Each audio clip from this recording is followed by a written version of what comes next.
Hi there, this is Ranjit, and in this video we'll be doing the review for this LG G4, and this is the Indian retail model, which is a dual SIM variant.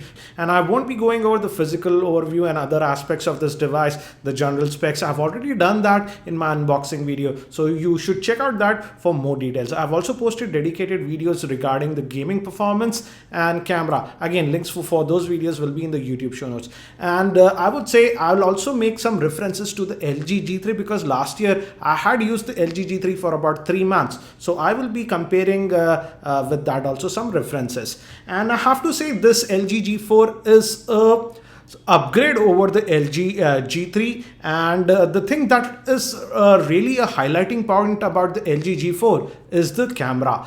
Even the camera on the LG G3 was very good, but now the camera on this LG G4 is sort of fabulous, I would say. Sort of one of the best in the smartphones as of now.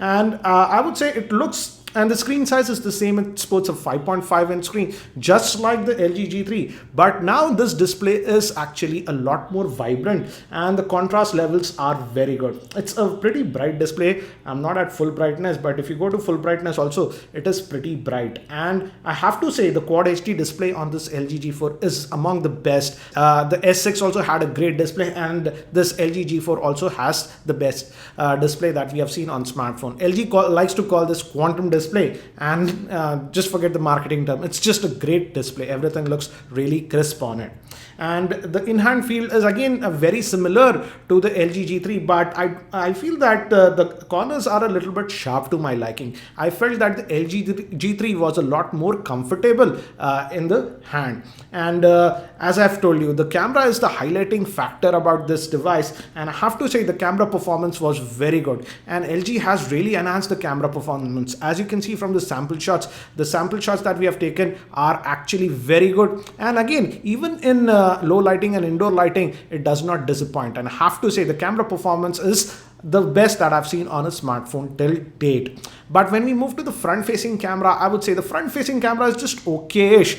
I would say it's not the best. I would say there the Samsung Galaxy S6 has a much better front facing camera, but definitely when we talk about the rear facing camera, it's an outstanding camera. And again, if you are sort of a power user also and you like to dwell with the manual settings of the camera, here also LG has you covered. It has all the manual settings that you would like to tweak around, like ISO, even white balance, and even the shutter speed you can adjust. So if you know what you're doing, you can get a lot out of the camera. And also I feel that for professional, it can shoot in RAW. So if you like post-processing, that option is there. By default, it shoots in JPEG, but you can set it to take it in JPEG and RAW. Another good thing that I feel is that the back is actually removable on this LG G4. As you can see, the one I have is this leather version. We also get it in another variant that is plastic, and the back can be easily be removed. And here you get access to the battery. Obviously it's a removable battery, and also you can add a micro SD card, and you can access both your SIMs.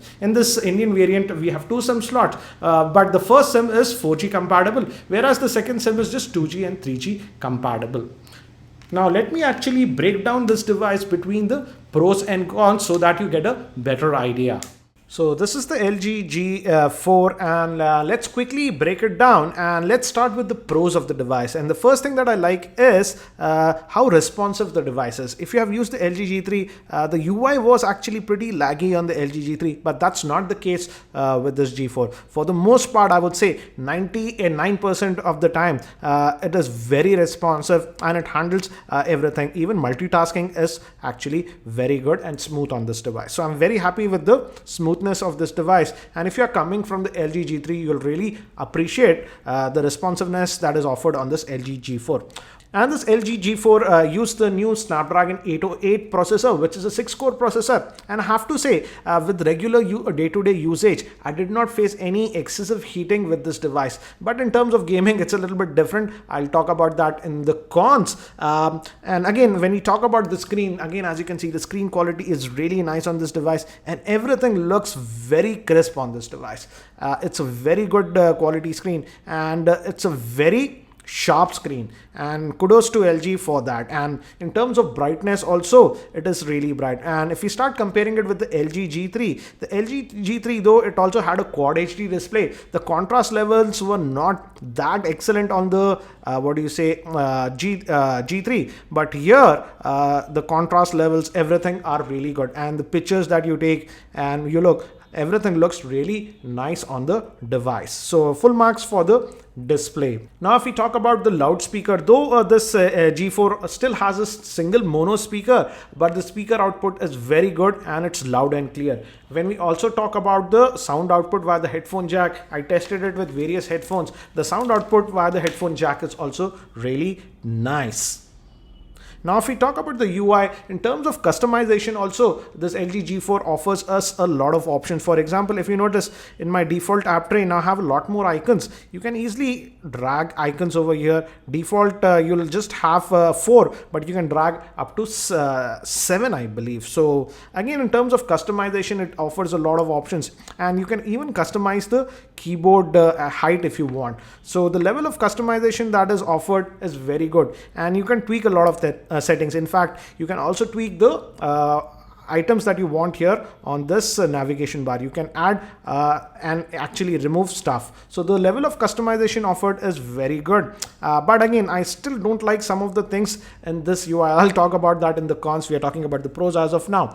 Now, if we move to the cellular call quality, here I would say I was really impressed. And I have to say the cellular call quality that I got with this device is 10 on 10. The earpiece is also very clear, and this cellular calls that you make are very good quality.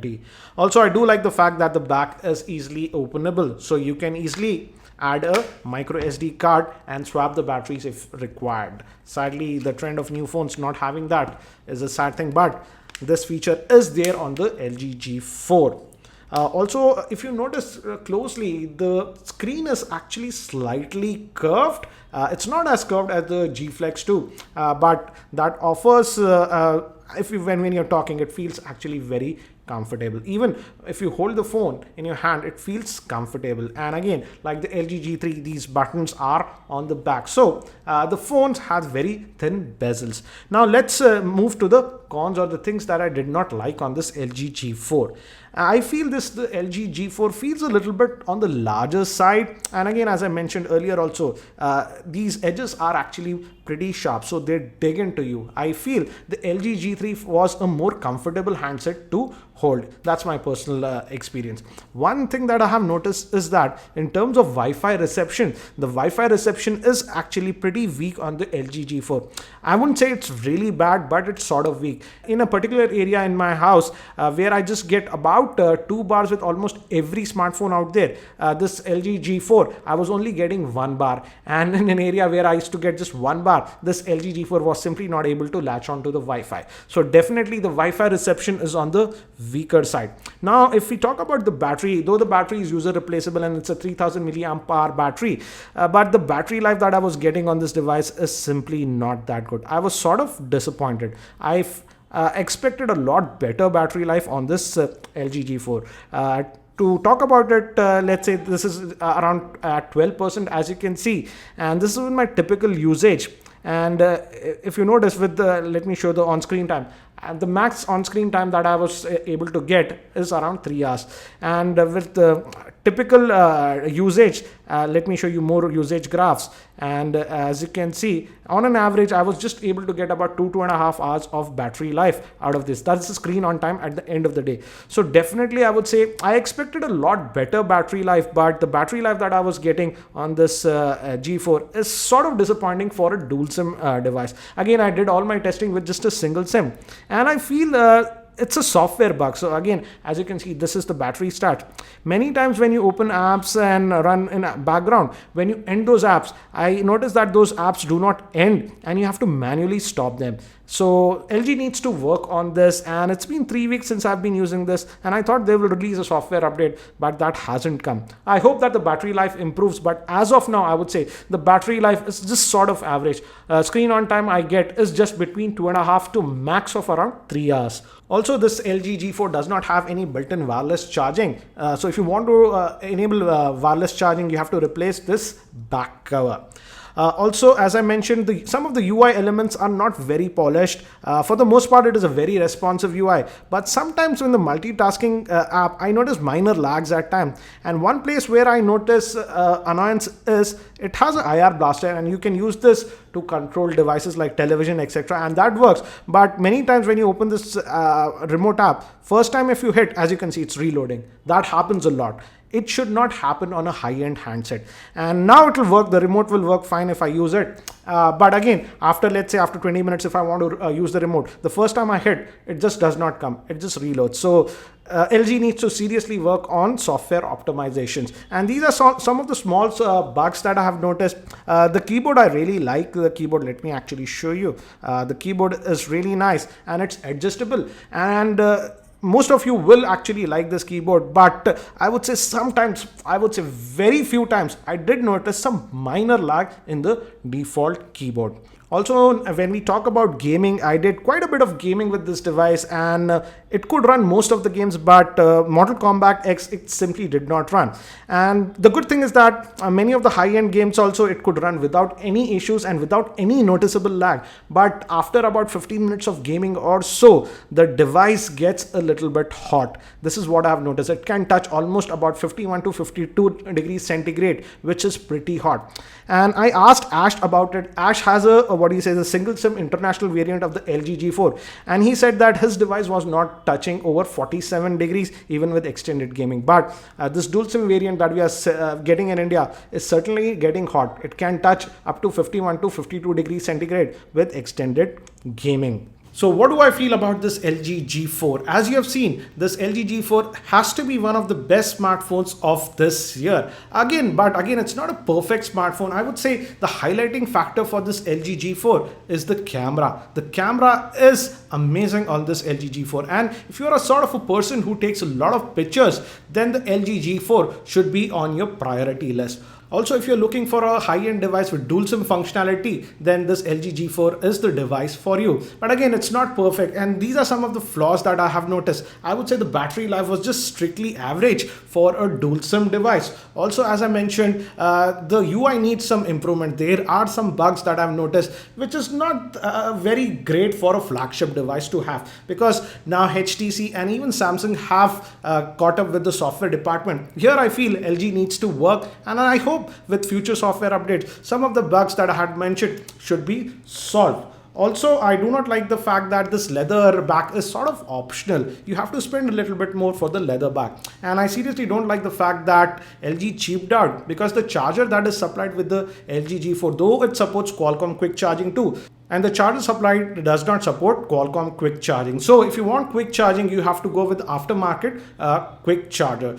So overall, as you can see, this LG G4 is certainly a very good handset, but not without its flaws. I hope you found this video review helpful. And again, don't forget to watch the other videos that I've made on the LG G4 covering its other aspects like the camera and the gaming performance. Thanks for watching. This is Ranjit, and I hope to see you in my next video.